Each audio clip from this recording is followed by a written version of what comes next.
Magandang araw mga ka-diskarte chicks! Ngayon, pag-uusapan natin ang ilang mga senyales na ilalaglag ka na ng jowa mo. But before we start, paalala lang po ha na ang video na ito is for adults only. So, kung bata ka pa lang, ay lumipat ka na lang ng ibang channel na pambata guys. Kung nanonood po kayo nakasama ang mga anak nyo, nasa inyo na po yan, pero hindi ko po yan ina-advise. We are not responsible for any kids who watch my content, and so parents should guide their kids accordingly. Lalo na sa mga parents na napagamit ang kanilang YouTube account sa kanilang mga anak. Kaya't wala ng paligoy-ligoy pa, tara na, simulan na natin.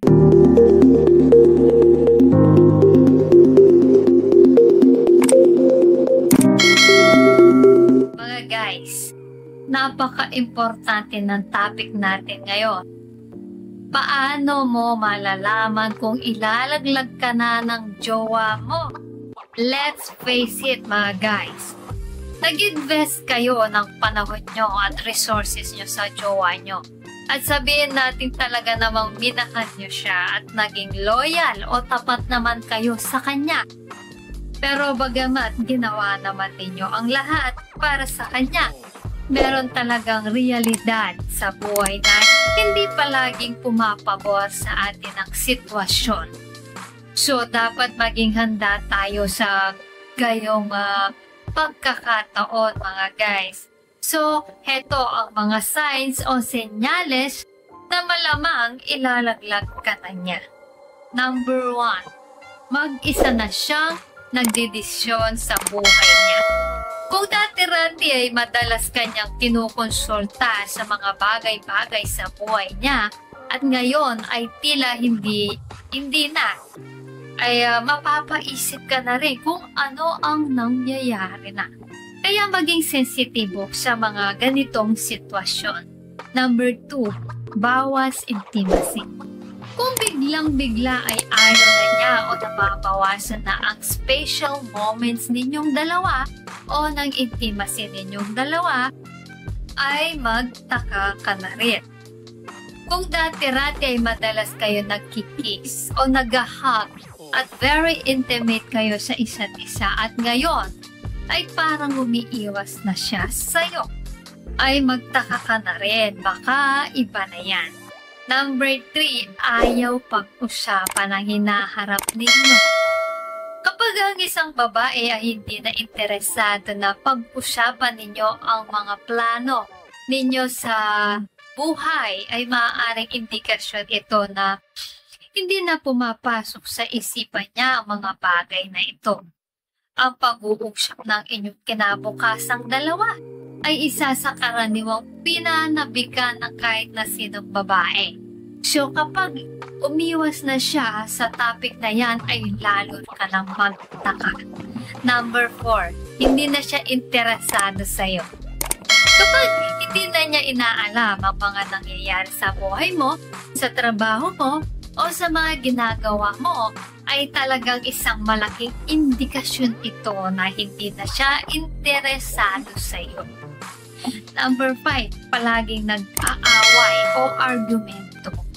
Kapag napapadalas na ang pintas o puna niya sa iyo o napapadalas na kahit sa walang kakwenta-kwentang bagay ay inaaway ka na niya, ay magtaka ka na rin guys.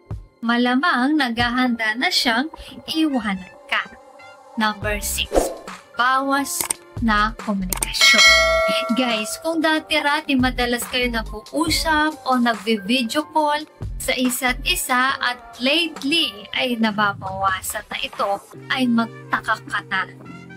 Hindi ko sinasabing dapat mayat-maya ang communication ninyo, pero pagpadalang ng padalang naman ito, ay iba na yan. Tandaan ang constant at regular communication ay napaka-importante sa isang relasyon. Number 7, matinding katahimikan.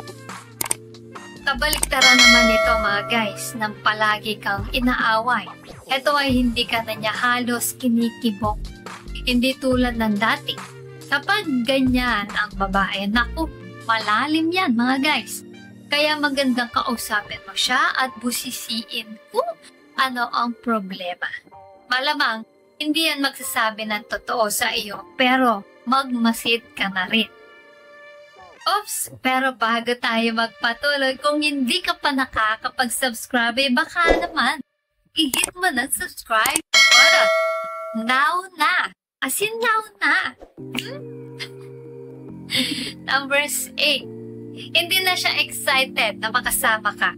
Masakit man itong marinig guys, pero nangyayari talaga ito. Kung mas excited pa siyang makasama ang ibang tao tulad ng mga kaibigan niya o mga katrabaho o pamilya niya kesa sa iyo, ay isang napakalaking indikasyon na malamang umiiwas na siya sa iyo. Ang mga senyales na yan ay maaaring hindi mo agad mapapansin sa kanya. Kaya, kailangan maging sensitibo ka rin at mapagmasid sa mga nangyayari sa inyong dalawa. Mabuting paghandaan mo mga yan para nang sa ganon ay hindi ka magulat at baka maagapan mo pa ang sitwasyon at makakagawa ka ng mga hakbang na sa tingin mo ay makakabuti sa inyong dalawa. So yan mga ka-Diskarte Chicks, ang 8 signs na baka ilalaglag ka na ng jowa mo. Sana ay may natutunan po kayo sa video natin ngayon. Please comment down below ang inyong mga reaksyon sa ating video ngayon. At kung may gusto po kayong i-share or itanong nyo lang po sa comment section. Kung nagustuhan nyo po ang video na ito, ay huwag kalimutang mag-like, share, and subscribe para sa iba pang useful na content tulad nito. Maraming salamat sa panonood. Hanggang sa susunod na video, ingat kayo palagi. Let's spread love.